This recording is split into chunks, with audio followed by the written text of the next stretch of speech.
When I was a little girl, I made a decision that I didn't even know I was making. I decided that if one of the two people in my life who were supposed to love me unconditionally couldn't, that something was wrong with me.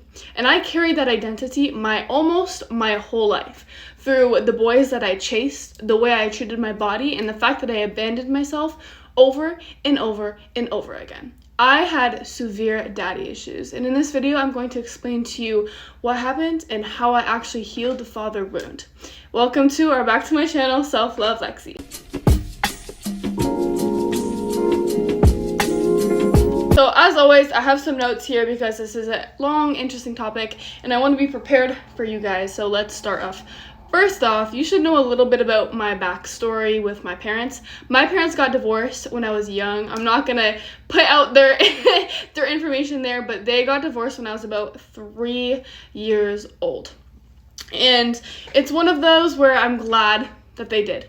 I think sometimes when I was younger, I would think about my life if they were still together, but they just weren't compatible, so I'm grateful that it didn't work out for them. So yeah, if that makes any sense. You know those people who are like, my parents are together but they shouldn't be? I'm grateful that they actually ended up doing what was best for them. Anyways, so going to my dad's house never actually felt safe. I really did not like going at all. There's moments, obviously, because he was my dad, that like I loved him, but I didn't feel safe going to his house. We would go Tuesday, Thursday, every other weekend.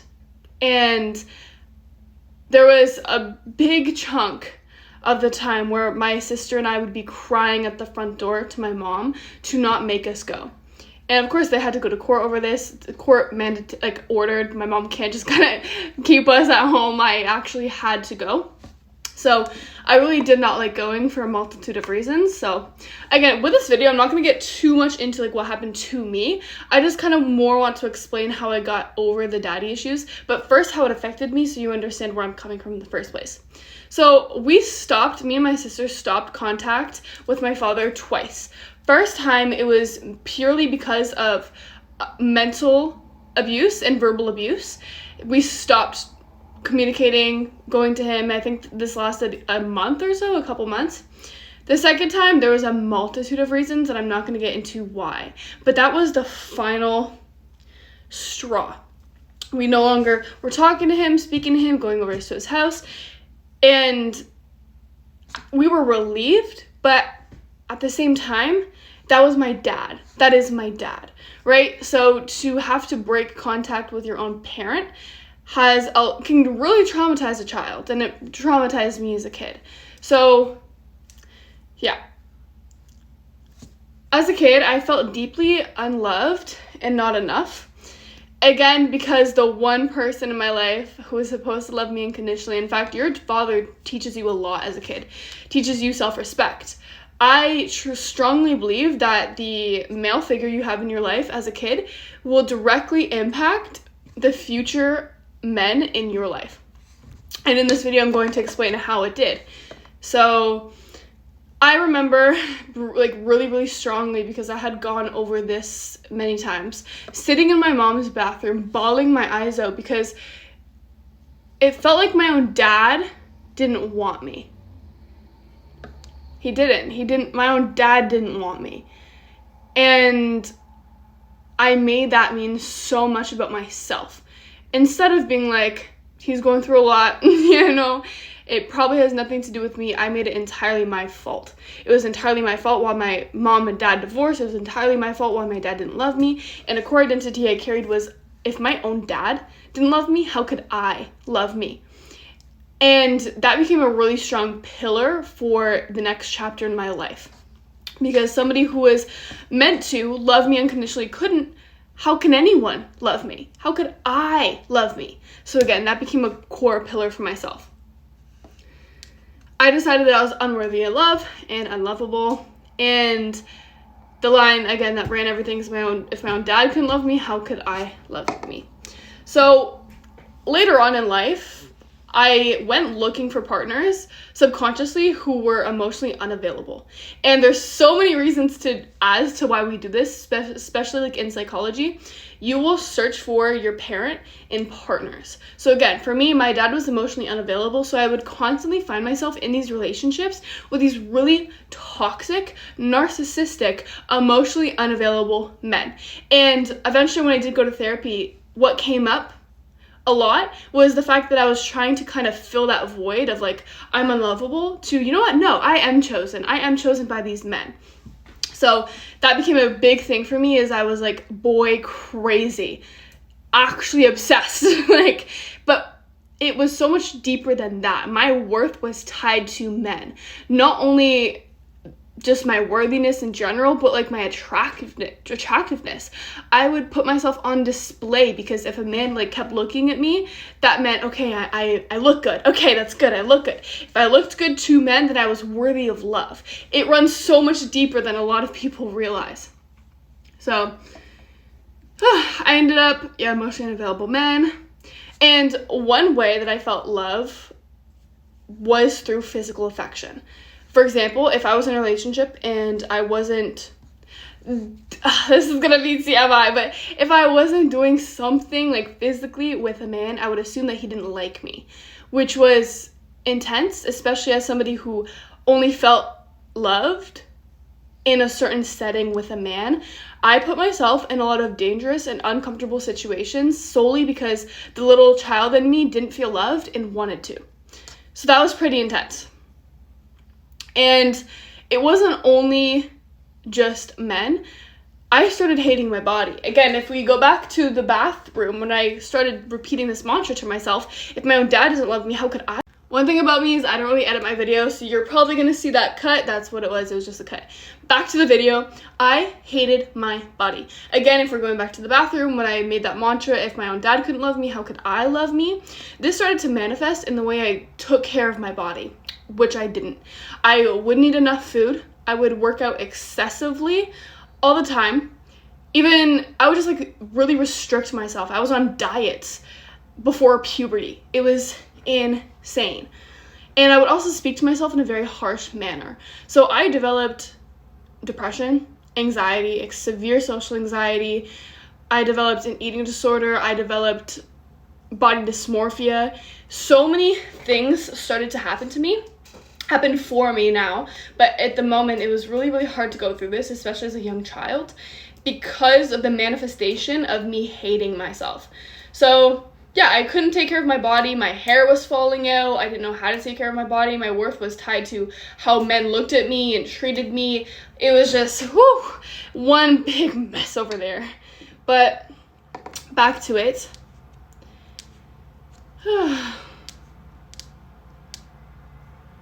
So this father wound not only showed up as self-abandonment with myself, like I wasn't eating properly. I would always put my body on display because attention was how I knew that I was good enough. I wouldn't treat myself well. It also manifested in the partners that I chose to have a relationship with, which impacts you way more than you know. As somebody now who respects myself and truly loves myself, I would never even speak to, look at a man that I was once so in love with because I was just obsessed with toxicity, especially in men. So let's keep going. My neighbor. So a child can't make their parent love them. You know, we didn't ask to be born, but we do need a baseline of love from both parents.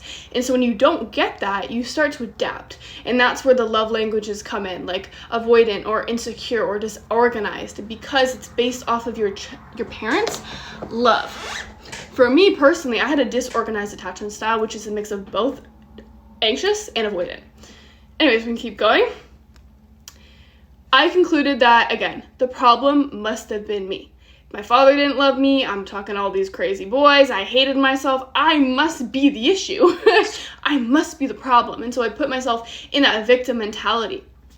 So that childhood survival belief, the core one that I mentioned in this video, and I'm going to say it again just for the sake of the video. If my own father doesn't love me, how could I love me?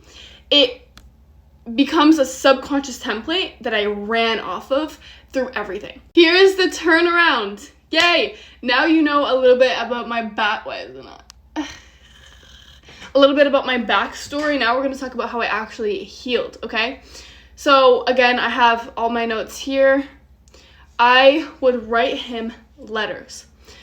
So this didn't look like a curated professional letter. This was not going to be sent to him at all. He has no clue that I have probably 10 letters solely devoted to this man. But this is because I could actually get out what I was deeply feeling inside. And I wasn't holding myself back. I was being raw. I was being vulnerable. I was being honest. And when you can do this, you're actually releasing trapped emotions, trapped feelings, trapped identities. And one of my favorite things to do is journaling, because you can look at it again and identify, oh, that's a limiting belief right there. We need to reframe this. We need to rewire this. I did not know I believed that.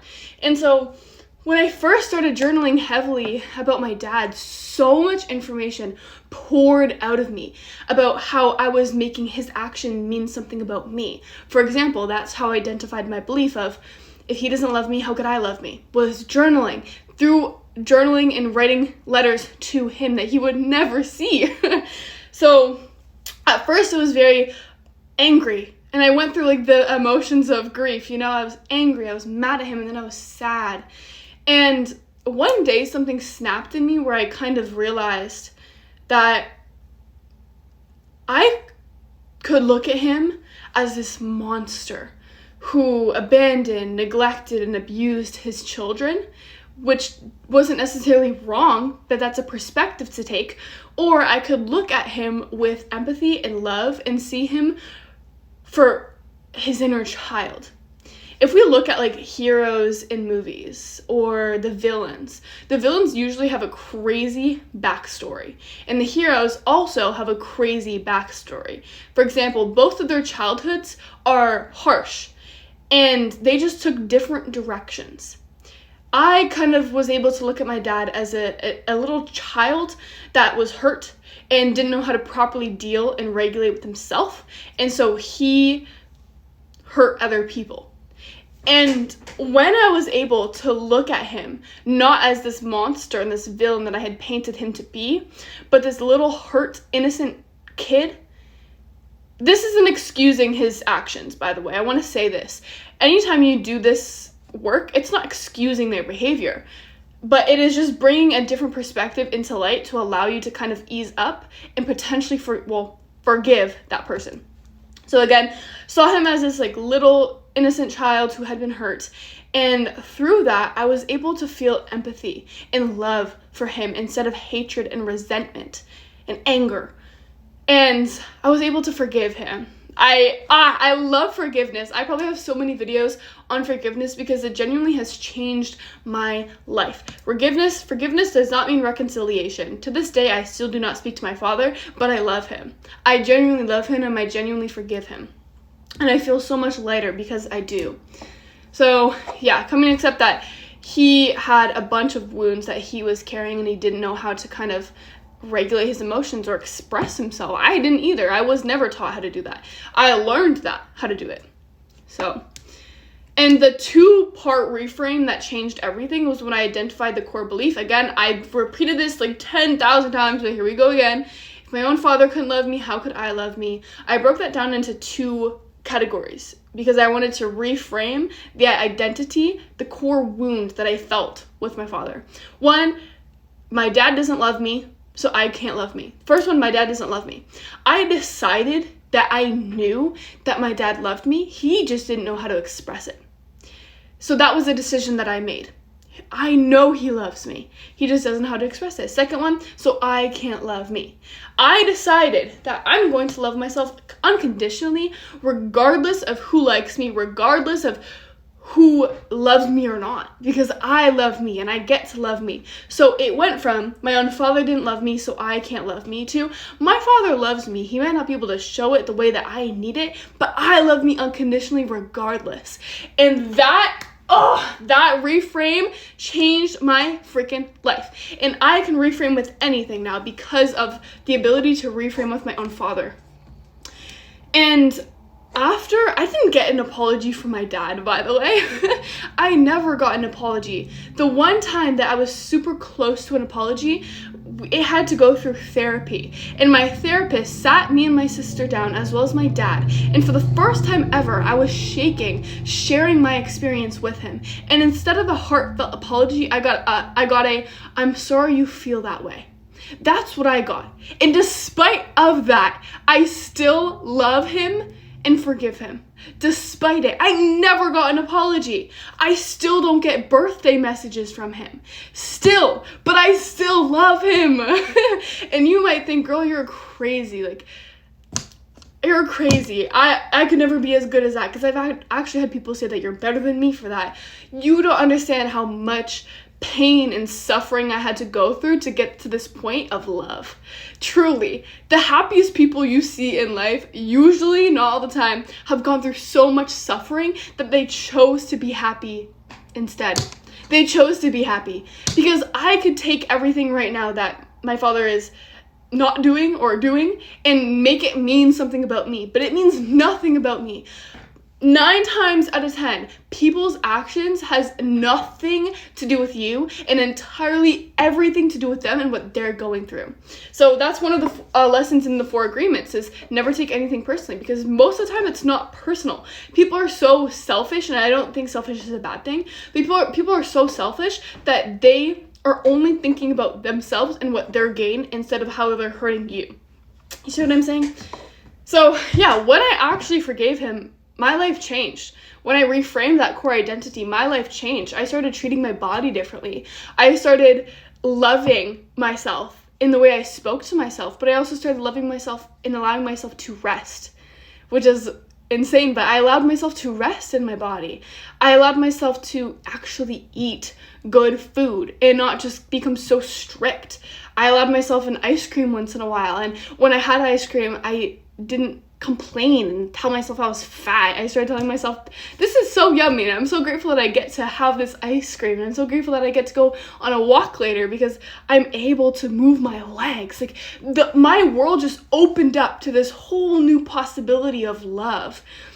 And because I started to love myself more, I started to attract different relationships with people, not only friendships, but male relationships where the men respected me and I respected them, and I started to set boundaries, and I started to not be so attached to how men looked at me. And if a really attractive man I thought was attractive didn't look at me, it didn't mean that I was ugly anymore. Like, it was just a turnaround for me. It was insane. And to this day, I have these moments where it comes up, but that's what life is. And I actually have the tools now to rewire that. And that's exactly why I'm giving you this video, because I went through it and I was able to rewire it, and my life has changed because of it. You can see I'm so passionate about this because it's literally has elevated my life like no other. And I have so many stories about this. This is one small sliver of what has gone through in my life and how I alchemized it into love instead. One small sliver. Can you imagine all the other things that I have for you? Speaking of what I have for you, I have a free quiz called, I think it's called Root Reset? No, Root Reset is my life. Ooh, it wants me to talk about Root Reset. So if you are somebody who knows that you have a broken relationship with yourself, whether it be a mindset thing, whether it be you feel unsafe in your body, or you hate yourself, or you aren't to the fullest potential of yourself, or you don't know where your life is headed or what you want to do, you have a broken relationship with yourself. And I help you rewire this through the masterclass, a live masterclass that you can attend, and a free workbook with the masterclass, and a free bonus 3-level healing for the mind, body, and soul. So the workbook and the 3-level healing are bonuses added onto it, but the masterclass, you get access anytime. You have to purchase it and invest in it 24 hours before the actual masterclass starts, but you can see that link in bio. I also have custom healing blueprint. It asks you personal questions. I do not read it. I made that purposefully, so you can actually open up and be honest with yourself. But it'll guide you through the mind, body, soul, subconscious mind, mindset. Body is emotional safety, nervous system, and soul, who you actually want to be. And it'll give you actionable steps, 3 actionable daily steps, and 1 huge step that you can take to be the best version of yourself and to love yourself truly and fully. I also have a free quiz that you can take to identify the root of the broken relationship with yourself, and I also have one-on-one coaching that you can apply for, all link in my bio or at my website, selflovelexi.org. So here is the new truth that I live by after this whole experience. I am worthy just because. I am loved unconditionally because I am me and I choose to. I love myself despite of who does and who doesn't, because it doesn't matter. I love me. And that's how I want you to live your life as well. Okay, like this video, subscribe, and yeah, I had so much fun making this video. If you have any video ideas that you want me to talk about, please drop them in the comments, and love yourself as much as I love you. Mwah.